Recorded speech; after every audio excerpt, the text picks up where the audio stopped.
All right, let's get right into this, right? I'm gonna review this Orico hard drive enclosure for an M.2 NVMe SSD. If you watched any of my previous videos, you can see that I've been learning how the whole NVMe as an external storage drive thing goes. And with that learning, I have made mistakes and I've made some really in-depth studies of all these types of enclosures. Now, today's video is on a pretty inexpensive enclosure that I intentionally bought to see what the cheaper ones do in their performance. So by the way, this is not a sponsored video, so nothing will influence my review and thoughts of this device at all. So what's this thing we're talking about? Well, it's this guy right here. It's the Orico M.2 NVMe SSD enclosure with the 2-in-1 10 gigabits per second cable. The model number is CPM2C3-G2. Its dimensions are 108 by 37.2 by 14 millimeters. The color is red. Material is ABS. The device input is, meaning what you can put into it, the hard drive, is either M key or B&M key. The output type is Usbc. Its transmission rate is 10 gigabits per second. And the compatible SSD are M.2 NVMe's SSDs at 2230, 2242, 2260, and 2280. The supported systems of this are basically pretty much everything: Windows, Mac, OS, Linux, Android, and many others. So how much is it? Well, at the time of this recording, as I always say, it's $19.99 on Amazon. So let's talk about who's it for. It's for those that have a computer that has a smaller hard drive that wants to save all their valuables like photos and documents and whatnot for easy transmission to other devices, and as well minimize the impact of taking up space on those already small hard drives on their computers. It's for those like me that want to store my videos on another device so that I can transfer photos and video edits to one device or another device and from another device. Now here's something interesting. I've seen other people use these in smaller capacity drives just to make libraries out of. What I mean is that they'll store a whole year's worth of documents, photos, whatever, on a smaller, let's say maybe 256 gigabyte version, and purchase a lot more of these other drives,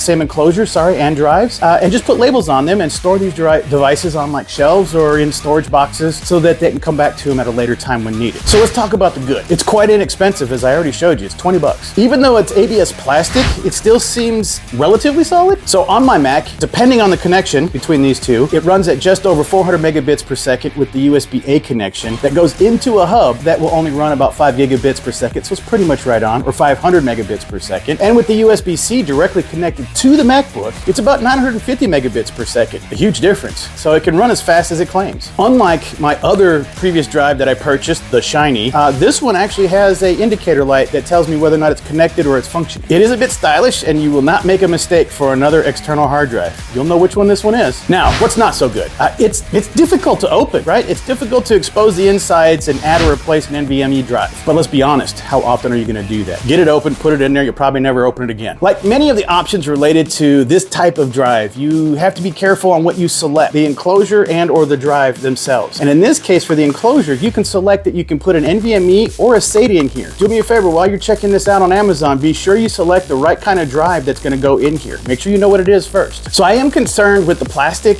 because it's not gonna be that great of a conduit of heat dissipation as much as maybe those aluminum enclosures are gonna be. But at the moment of using this, I haven't fully stressed this out, but it's not been that hot, so I think it might be okay. Now, if you drop this from any decent height, even though I said it seems a bit solid, I have the feeling you will break this. I think it's gonna be quite a bit brittle if you drop it on a hard, solid object like road stuff, whatever. The circuit board, it's held in many places by plastic extrusion sections. The board can be easily pulled out in certain areas. While it works perfectly on my Mac and my Windows computer, it does have a bit of an issue with my Android phone at times. Sometimes when I'm downloading, and that's especially those larger files, it'll just stop in the middle of the download, and then only to resume a little bit later, just to stop again. Again, mainly only on the larger files. A lot of times when I'm just moving some pictures or smaller videos, it's usually pretty good. I'm holding it upside down. So let me give you my thoughts on this, right? I had a previous video where I said that you must be careful in selecting the products that go in and with an external hard drive if you really want those fast read and write speeds. That's all correct, but in this case, I just wanted an inexpensive enclosure that can do what it claims and just read and write at a decent speed and use those as maybe storage overflow devices. That's why I got this. Also, I am expecting another inexpensive enclosure like this, and I want to compare this one with it